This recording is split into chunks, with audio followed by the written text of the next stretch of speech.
Саламатсызбы көрермен. Денсаулыққа қандай сусындар пайдалы?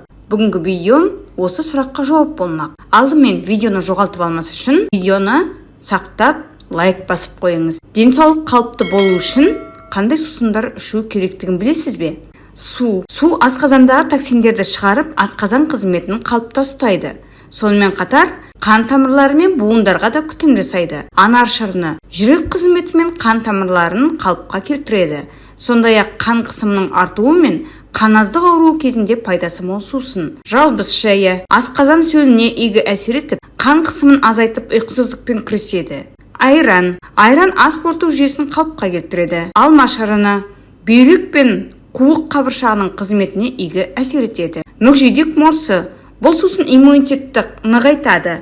Сонымен қатар ыстықты басатын қасиеті бар. Түймедақ шайы антибактериалы әсері бар, жүйкені тыныштандырып босаңсытатын қасиетке ие. Міне, бүгінгі видеом осындай. Егер де видео пайдалы болса, лайк басып, сақтап алыңыз және достарыңызбен бөлісіп қойыңыз.